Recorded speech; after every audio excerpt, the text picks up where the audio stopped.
जय हिंद students, welcome to our YouTube channel. Electromagnetic wave की पिछली क्लास में हमने डिस्कस किया था इलेक्ट्रोमैग्नेटिक वेव किस तरह से प्रोड्यूस होती है और इलेक्ट्रोमैग्नेटिक वेव का कंसेप्ट कहां से आया, डिस्प्लेसमेंट करंट से आया। और डिस्प्लेसमेंट करंट का कंसेप्ट किसने दिया? जेम्स क्लार्क मैक्सवेल ने। और हमने ये भी डिस्कस कर लिया था कि एक इलेक्ट्रोमैग्नेटिक वेव को हम किस तरह से रिप्रेजेंट करते हैं और एक न्यूमेरिकल के माध्यम से हमने उसकी वेवलेंथ निकाली थी, फ्रीक्वेंसी और किस डायरेक्शन में वेव प्रोपेगेट करे, हमने ये भी निकालना सीख लिया था। आज हम डिस्कस करेंगे source of electromagnetic wave and properties of electromagnetic wave. तो हमने पिछली क्लास में किया था इलेक्ट्रोमैग्नेटिक वेव में इलेक्ट्रिक फील्ड को हम इस तरह से डिनोट करते हैं,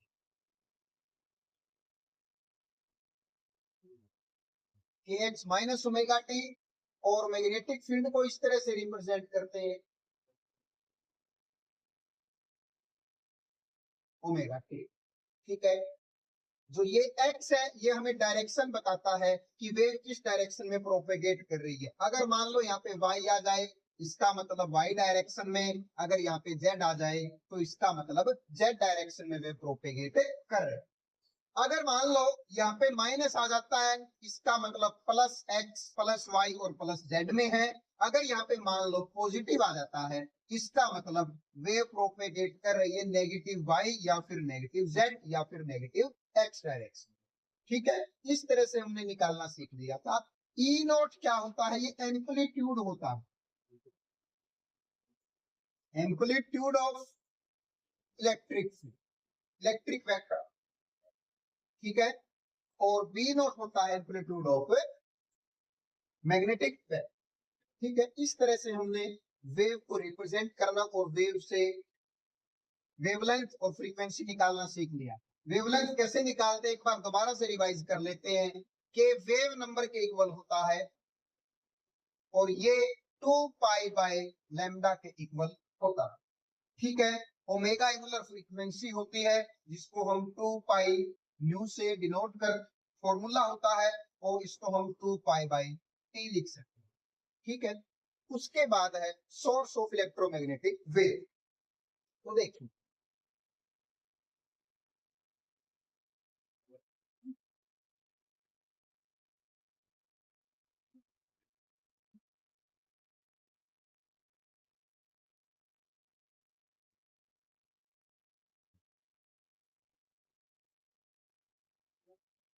सोर्स ऑफ इलेक्ट्रोमैग्नेटिक वेव। देखिए अब हमारे पास जब चार्ज है ना, चार्ज के लिए 3 स्टेट पॉसिबल है। पहली स्टेट पॉसिबल है हमारे लिए चार्ज एट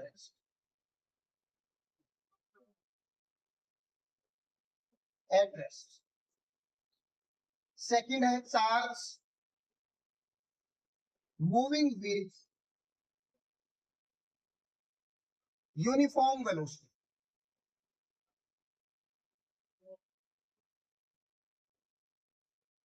और थर्ड होता है accelerated charge.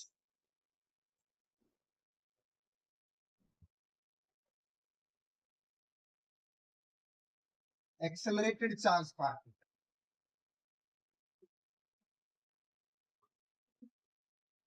Accelerated charge particle. तो जब चार्ज रेस्ट पे होता है तब वो किस किस का सोर्स होता है? वो होता है source of electric field on electric field on. ठीक है, चार्ज जो होता है वो किसका सोर्स होता है? इलेक्ट्रिक फील्ड का सोर्स होता है। और जब चार्ज यूनिफॉर्म वेलोसिटी से मूव कर रहा हो मतलब वेलोसिटी कांस्टेंट हो, तब वो किस किस का सोर्स होता है? तब वो सोर्स होता है electric field and magnetic field.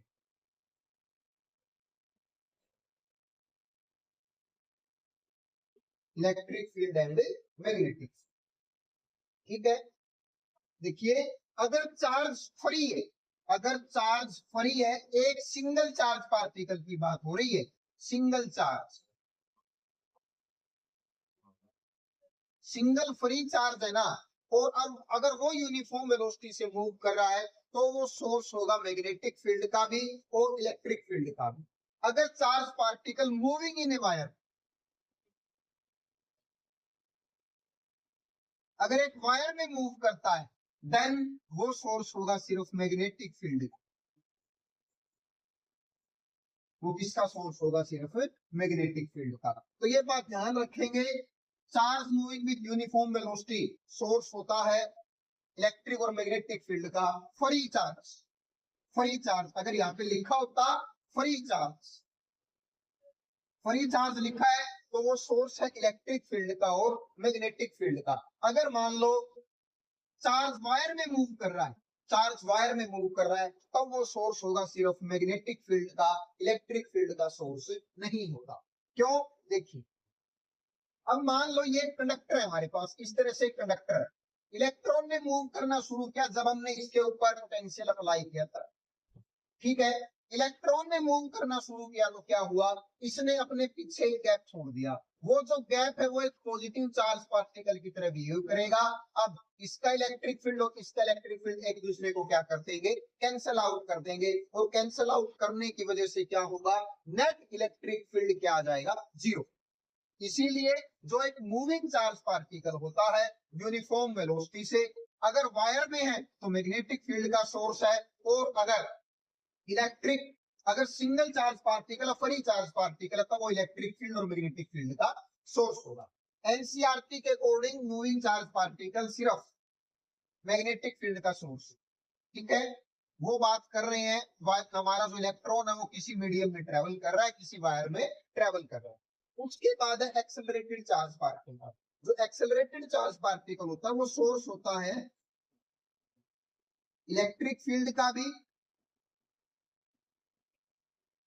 Magnetic field का भी, और ईएम वेव का, ईएम वेव का। एक्सेलरेटेड चार्ज पार्टिकल है, चार्ज एक्सेलरेटेड पार्टिकल है, तो इसका मतलब बी होगा वो भी क्या होगा? चेंजिंग होगा। और ई जो होगा वो भी क्या होगा? चेंजिंग होगा, ठीक है। इंक्रीजिंग बनेंगे, अगर एक्सेलरेटेड है तो भी क्या बनेंगे? इंक्रीजिंग बनेंगे। इंक्रीजिंग बनेंगे तो ये magnetic field, variable magnetic field आएगा और इलेक्ट्रिक फील्ड भी वेरिएबल आएगा। अब वेरिएबल चेंजिंग इलेक्ट्रिक फील्ड क्या बनाए? चेंजिंग मैग्नेटिक फील्ड क्या बनाएगा? Electric field. और चेंजिंग इलेक्ट्रिक फील्ड क्या बनाएगा? Magnetic field. तो इस तरह से एक दूसरे के सोर्स बनते हुए ये क्या, किसका सोर्स होता है? ये ईएम वेव का भी सोर्स होता है, ठीक है। अब एक्सेलरेटेड चार्ज पार्टिकल जरूरी नहीं है कि एक डायरेक्शन में ही हो, ये बात जरूरी नहीं है कि एक्सेलरेटेड चार्ज पार्टिकल एक डायरेक्शन में ही हो। इस तरह से क्या हो? मान लो एक इस तरह से ये चार्ज पार्टिकल है कोई, और इस तरह से टू एंड फ्रो मोशन कर रहा है, इस तरह से टू एंड फ्रो मोशन कर रहा है यूनिफॉर्म वेलोसिटी से,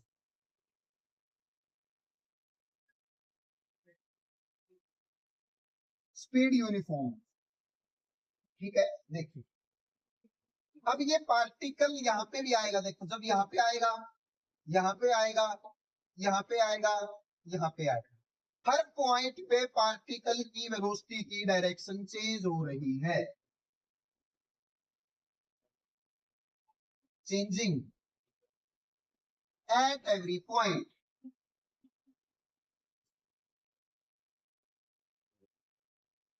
ठीक है। हर पॉइंट पे पार्टिकल की जो वेलोसिटी है उसकी डायरेक्शन क्या हो रही है? चेंज हो रही है। इसीलिए अब डायरेक्शन में चेंज है तो वेलोसिटी में चेंज आ रहा है, और वेलोसिटी में चेंज आ रहा है तो क्या आ रहा है? एक्सेलरेशन आ रहा है। इसका मतलब एक्सेलरेटेड चार्ज पार्टिकल की जगह हम लिख सकते हैं an oscillating, an oscillating charge particle is also source of EM wave.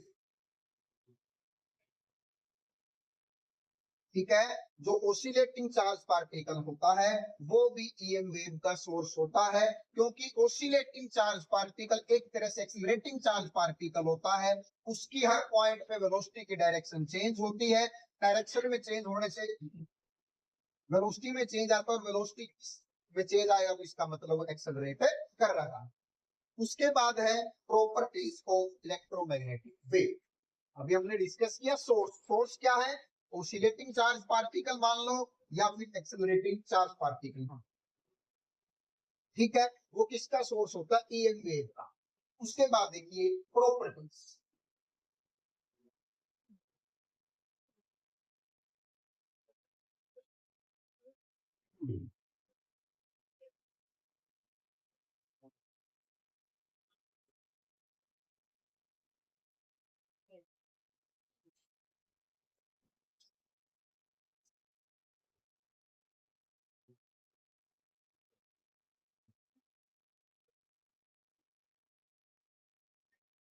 EM wave, electromagnetic wave की प्रॉपर्टीज। सबसे पहली property, EM wave is transverse in nature.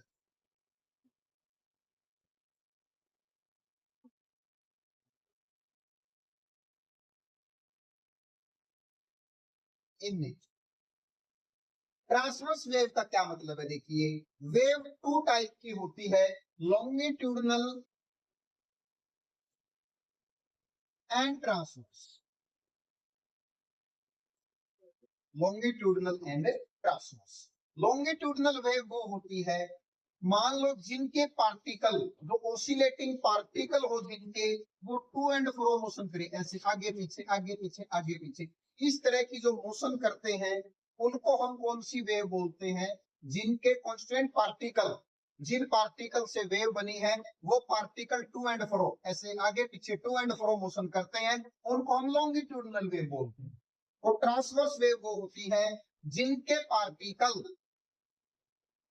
जिनके पार्टिकल या फिर जिनसे वो वेव कांस्टेंट हुई है, वो डायरेक्शन ऑफ प्रोपेगेशन के वेव के, मान लो वेव इस डायरेक्शन में प्रोपेगेट कर रही है, तो वो परपेंडिकुलरली क्या करते हैं? परपेंडिकुलरली वाइब्रेट करते हैं। परपेंडिकुलरली वाइब्रेट करते हैं, ऐसी वेव को हम बोलते हैं ट्रांसवर्स वेव। और जिसके पार्टिकल वेव की डायरेक्शन में ही मोशन करे, ऐसे ऐसे इस तरह से, मान लो वेव इस डायरेक्शन में जा रही है, पार्टिकल इस तरह से टू एंड फ्रो मोशन करे, उस वेव को हम बोलते हैं लॉन्गिट्यूडनल वेव। अब जो इलेक्ट्रोमैग्नेटिक वेव है, उसमें मान लो इस डायरेक्शन में वेव जा रही है, तो इलेक्ट्रिक फील्ड ऐसे ओसिलेट करता है, हमारा ऐसे वाइब्रेट करता है, और इस तरह से इलेक्ट्रिक फील्ड वो भी करता है, मैग्नेटिक फील्ड। तो दोनों इसके क्या है? परपेंडिकुलर है। इसीलिए जो हमारी ईएम वेव है वो नेचर में कैसी है? ट्रांसवर्स। ठीक है। सेकंड प्रॉपर्टी देखिए, second, electromagnetic wave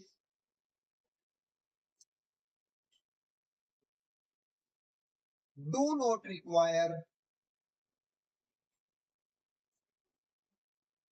any medium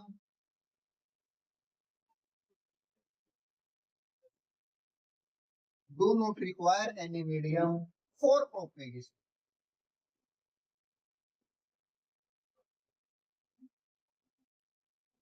ठीक है। जो इलेक्ट्रोमैग्नेटिक वेव होती है, उनको प्रोपेगेशन के लिए किसी मीडियम की जरूरत नहीं होती। ठीक है। और ये बात ध्यान रखेंगे, जो स्पीड ऑफ लाइट होती है वो वैक्यूम में सबसे ज्यादा होती है, उसके बाद गैस में सबसे ज्यादा होती है, उसके बाद लिक्विड में ज्यादा होती है, और सबसे कम होती है किसमें? सॉलिड। किसमें होती है? सॉलिड। ठीक है, इस तरह से। और अभी हमने दो टाइप किए थे ना वेव, लॉन्गिट्यूडनल वेव जो है, उसका एग्जांपल होता है साउंड वेव्स होते हैं, वो लॉन्गिट्यूडनल वेव होती है। उसके बाद है थर्ड,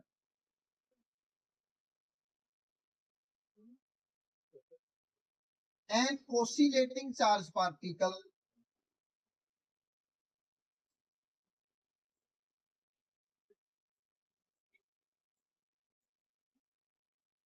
और accelerating charge particle.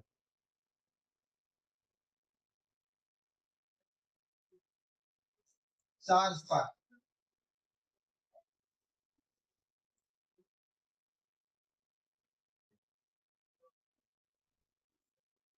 is source of electromagnetic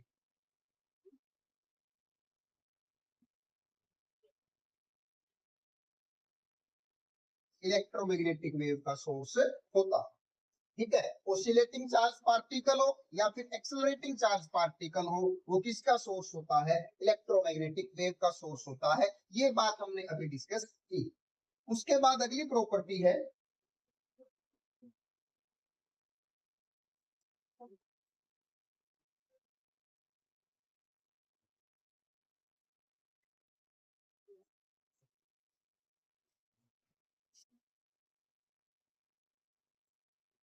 velocity of EM wave. Electromagnetic wave is given by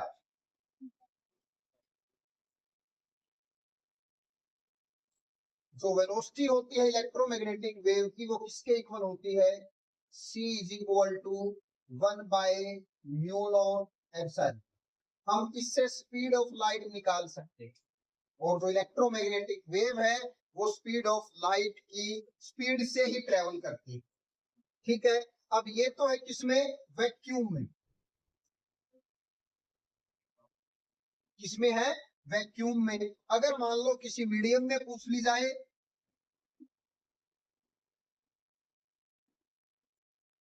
किसी मीडियम में पूछ ली जाए तो वेलोसिटी हो जाएगी 1 बाय में 1 बाय म्यू सॉरी म्यू और एप्सिलॉन।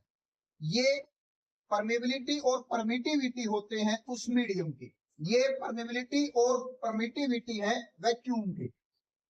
तो जो हमारा म्यू होता है वो किसके इक्वल होता है? म्यू नॉट म्यू आर के इक्वल होता है। ठीक है, म्यू नॉट म्यू आर के इक्वल होता है। और जो हमारा एप्सिलॉन है वो एप्सिलॉन नॉट और एप्सिलॉन आर के इक्वल होता है। एप्सिलॉन आर होता है रिलेटिव परमिटिविटी और म्यू आर होता है रिलेटिव परमिबिलिटी। ठीक है, तो अब ये वैल्यू यहां पुट करेंगे तो हमारे पास क्या बनेगा? Then v is equal to क्या आ जाएगा? 1 बाय में root mu naught mu r epsilon naught epsilon r. अब ये देखो 1 बाय रूट म्यू नॉट और एप्सिलॉन नॉट किसके इक्वल हो जाएगा? c के इक्वल। तो हमारा वेलोसिटी आएगा c बाय में रूट म्यू आर एप्सिलॉन। ये हमारा क्या आ जाएगा? Speed of light. ठीक है, वैक्यूम में निकालने का फॉर्मूला ये होता है, और किसी मीडियम में निकालना इस तरीके से या फिर हम इस तरीके से ही निकाल सकते हैं। ठीक है, उसके बाद है अगली प्रॉपर्टी, देखिए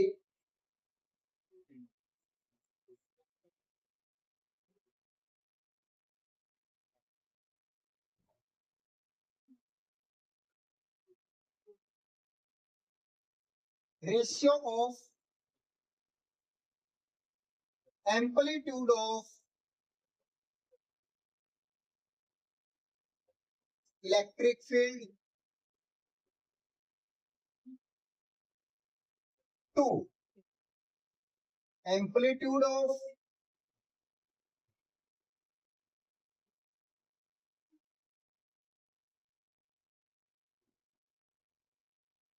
मैग्नेटिक फील्ड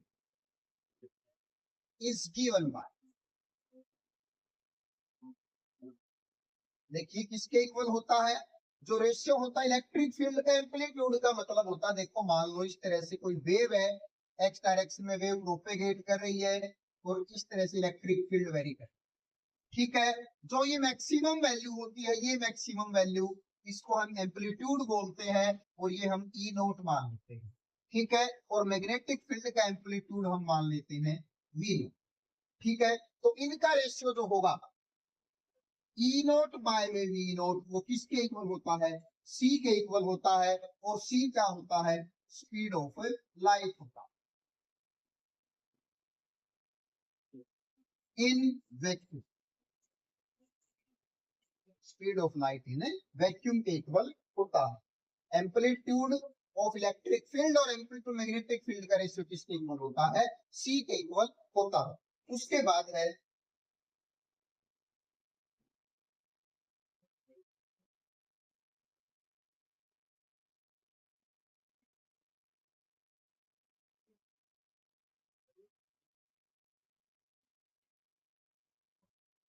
अगली property, electromagnetic wave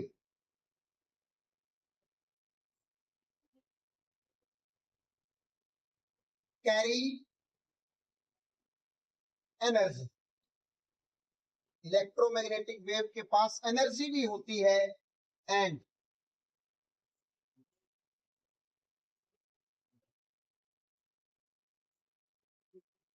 energy associated with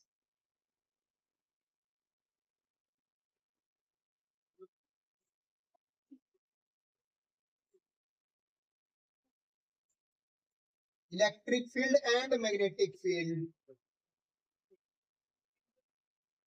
associated with magnetic field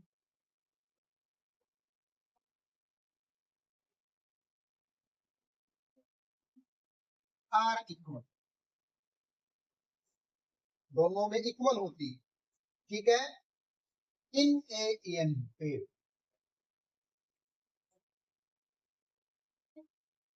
एक ईएन वेव में जितनी एनर्जी एसोसिएट इलेक्ट्रिक फील्ड में होती है उतनी ही मैग्नेटिक फील्ड में भी होती है।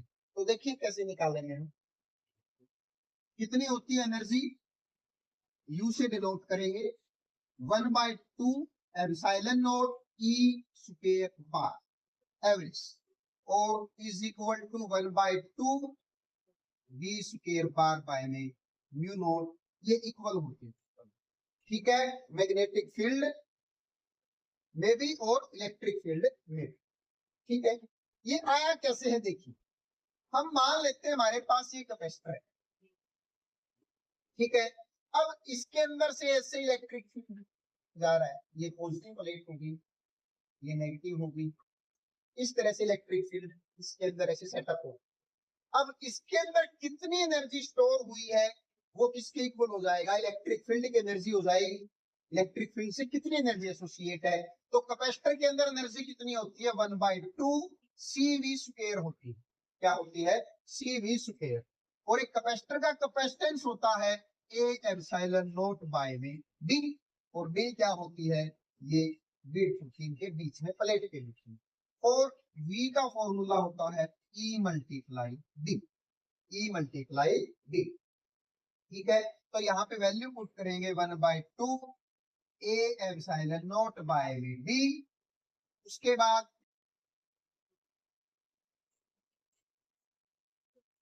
E B स्क्वायर की वैल्यू पुट करेंगे, E स्क्वायर D स्क्वायर, एक D से D कैंसल आउट हो जाएगा और A इंटू D मिलके क्या बना लेंगे, volume, 1/2 epsilon not E square, volume हो गया। अब एनर्जी डेंसिटी निकालनी है, एनर्जी डेंसिटी, तो एनर्जी डेंसिटी क्या आएगी, एनर्जी डेंसिटी हमारी आ जाएगी 1/2 एनर्जी बाय वॉल्यूम, किसके इक्वल होगा, एनर्जी डेंसिटी, तो एनर्जी डेंसिटी किसके इक्वल आ जाएगी, 1/2 एप्सिलॉन नॉट ई स्क्वायर बार। हम एवरेज वैल्यू देंगे किसकी, इलेक्ट्रिक फील्ड की, क्योंकि हमारे पास वेरिएबल, ठीक है। उसके बाद देखिए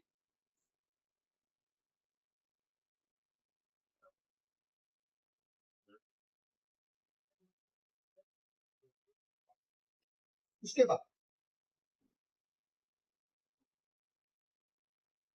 और दोनों का ही मैग्नीट्यूड क्या होता है, सेम होता है, दोनों का मैग्नीट्यूड क्या होता है, सेम। अब देखो मैग्नीट्यूड सेम प्रूव करके दिखा देते हैं आप, 1/2 एप्सिलॉन नॉट ई स्क्वायर है, ठीक है। अब ना, अब देखो इलेक्ट्रिक फील्ड में एनर्जी कितनी स्टोर है, पहले ये निकाल लेते हैं, energy associated with electric field, with electrical field, कितनी है देखिए 1/2 एनर्जी डेंसिटी, डेंसिटी निकाल रहे हैं एनर्जी डेंसिटी, ठीक है 1/2 एप्सिलॉन नॉट ई स्क्वायर है। आरएमएस वैल्यू पुट करेंगे, क्या पुट करेंगे आरएमएस वैल्यू। आरएमएस वैल्यू क्या होती है 1/2 एप्सिलॉन नॉट ई नॉट पाई में रूट 2 का स्क्वायर। हमारे पास क्या जाएगा 1/2 epsilon not E not square बटे में 2, 1/4 epsilon not E not square. ये एनर्जी एसोसिएट किसमें होती है, ये एनर्जी एसोसिएट होती है इलेक्ट्रिक फील्ड में, ठीक है। अब मैग्नेटिक फील्ड में निकालना हो तो कैसे निकालेंगे देखिए,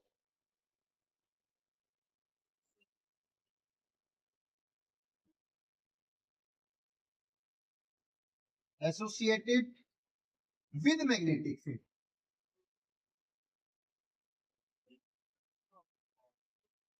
कैसे देखो 1/4 epsilon not E not square, ठीक है। अभी हमने पिछली प्रॉपर्टी की थी ई नॉट बाय बी नॉट है वो किसके इक्वल होता है सी के इक्वल, ठीक है। तो ई नॉट किसके इक्वल आ गया बी नॉट सी के इक्वल आ, पुट कर दो 1/4 epsilon naught B not square और इनटू में सी का स्क्वायर, और सी किसके इक्वल होता है सी होता है 1/म्यू naught epsilon naught under the root. इसका स्क्वायर करेंगे तो क्या आ जाएगा, स्क्वायर करेंगे तो हमारे पास C square is equal to आ जाएगा 1/म्यू नॉट एप्सिलॉन नॉट। पुट कर देंगे सी की जगह,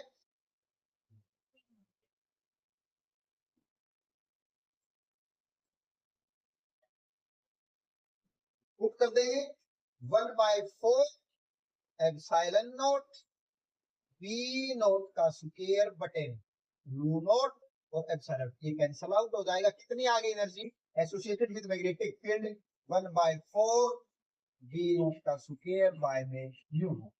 टोटल एनर्जी कितनी हो गई वेव की associated with wave you, total energy density है यू, ठीक है U D energy density 1/4 epsilon not E not का स्क्वायर प्लस में 1/4 बी नॉट का स्क्वायर बाय में mu. Energy associated with electric field plus energy associated with magnetic field. इस तरह से हम वेव की टोटल एनर्जी निकाल सकते हैं। अगर सिर्फ ये वैल्यू दे दी जाए हम तब भी वेव की टोटल एनर्जी निकाल सकते हैं, अगर सिर्फ ये वाली वैल्यू दे दी जाए हम तब भी वेव की टोटल एनर्जी निकाल सकते हैं। उसके बाद अगली प्रॉपर्टी देखिए,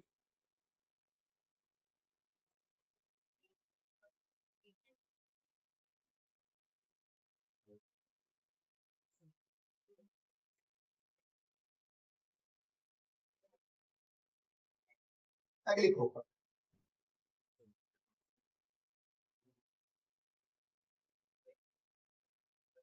visual sensation of EM wave is due to electric field vector, is due to electric field vector। अब जो हमें इलेक्ट्रोमैग्नेटिक वेव दिखाई देती है वो किस कारण दिखाई देती है इलेक्ट्रोमैग्नेटिक वेव फील्ड कारण। इसीलिए so electric field vector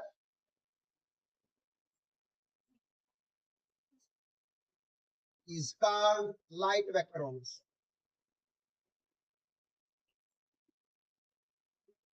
light vector also, ठीक है।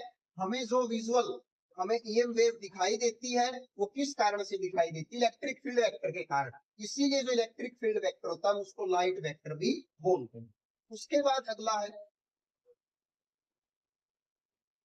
Poynting vector.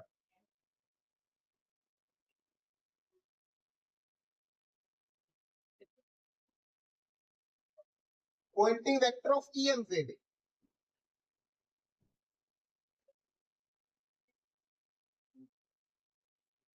is given by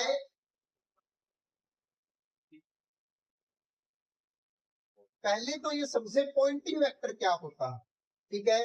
Poynting vector क्या होता है, it is a vector which represent the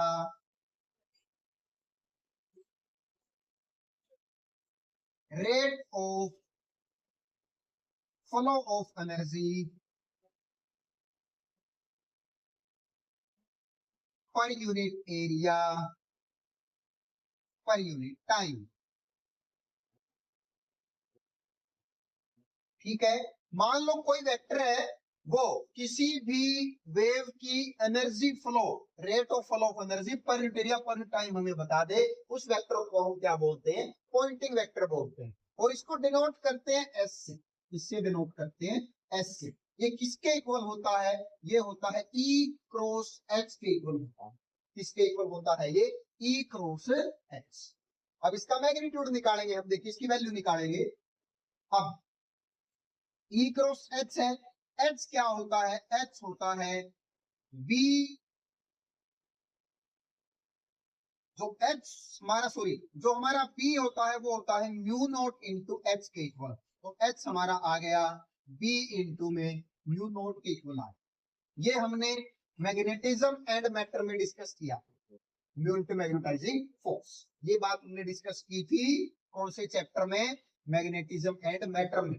जो टर्मिनोलॉजी थी उसमें डिस्कस की थी हमने ये बात, ये मैग्नेटाइजिंग फोर्स होता।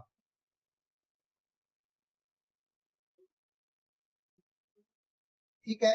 अब देखो अभी क्या बन गया, ई इंटू में बी बटे में आ गया म्यू नॉट। अब देखो इलेक्ट्रोमैग्नेटिक वेव में इलेक्ट्रिक फील्ड और मैग्नेटिक फील्ड एक दूसरे के क्या होंगे, है परपेंडिकुलर। तो ये बन जाएगा ई इंटू में बी, सॉरी इनका मैग्नीट्यूड ले लेंगे हम, ई बी साइन थीटा, और बटे में आ जाएगा हमारा mu naught. E B sine theta बन जाएगा ये एस का मैग्नीट्यूड, ठीक है। S E B sine theta बन जाएगा।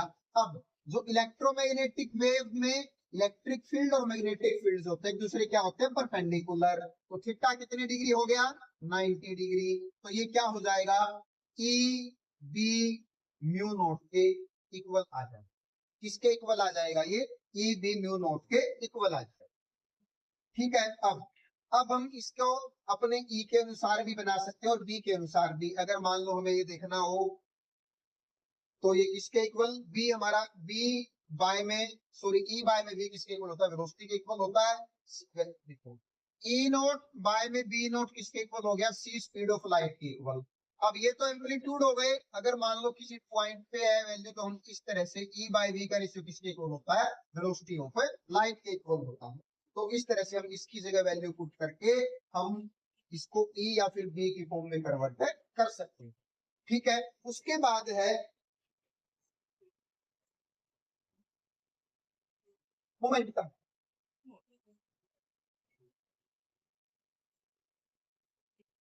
एट्थ प्रॉपर्टी, नाइन्थ प्रॉपर्टी की बात करेंगे।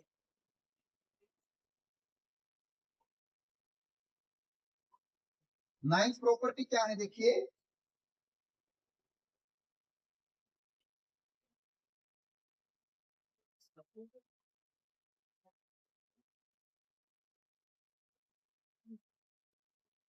Electromagnetic wave carry momentum also.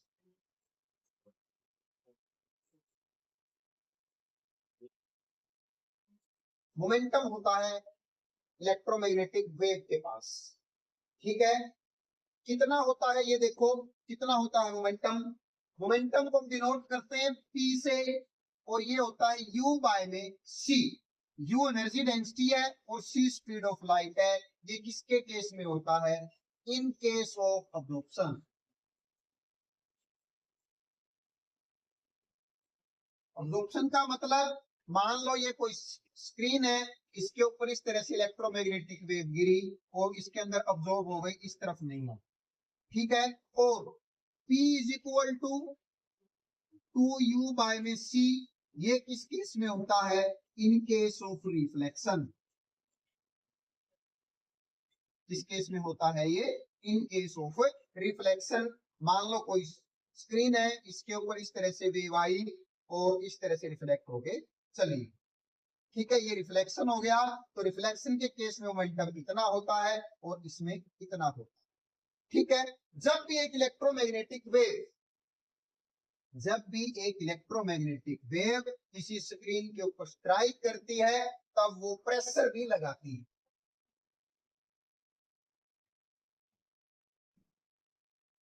Tenth property, electromagnetic wave strike on A screen, then it exert pressure on that screen.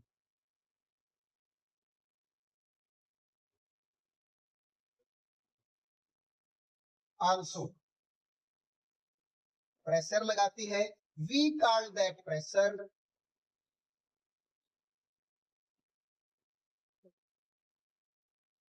उस pressure को हम क्या बोलते हैं? रेडिएशन प्रेशर बोलते हैं। क्या बोलते हैं हम उसको? Radiation pressure. डिनोट करते हैं बड़े पी से, इससे डिनोट करते हैं बड़े पी से। और प्रेशर का फॉर्मूला होता है I बाय में C। किस केस में? इन केस ऑफ अब्जॉर्प्शन। ठीक है, प्रेशर 2I बाय में C, ये किस केस में होता है? In case of reflection. Absorption मतलब अभी बताया, इस तरह से स्क्रीन के ऊपर कोई वेव टकराई और अंदर ही चली गई, बाहर नहीं आई। रिफ्लेक्शन का केस, इस तरह से स्क्रीन है, स्क्रीन के ऊपर कोई वेव इस तरह स्ट्राइक हुई और ऐसे आगे स्ट्राइक होने के बाद इस तरह से रिफ्लेक्ट हो गई। इस केस में प्रेशर इतना लगाती है और इस केस में प्रेशर इतना लगता है। ठीक है, उसके बाद है इंटेंसिटी ऑफ इलेक्ट्रोमैग्नेटिक वेव। ये हो गया। आगे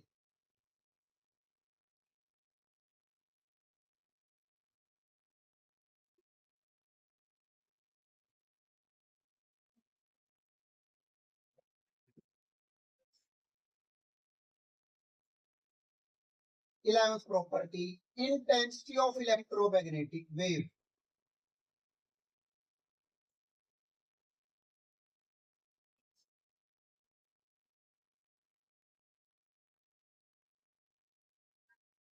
If we find the average of Poynting vector,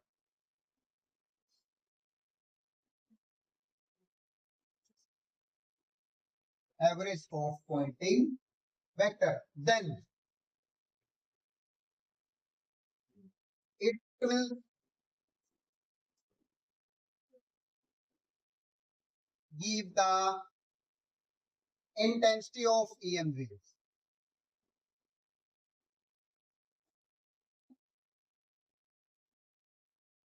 ठीक है, अगर मान लो इस तरह से हमारे पास पॉइंटिंग वेक्टर है, उसका हम एवरेज निकाल लें तो वो हमें क्या देगा? Intensity of EM wave.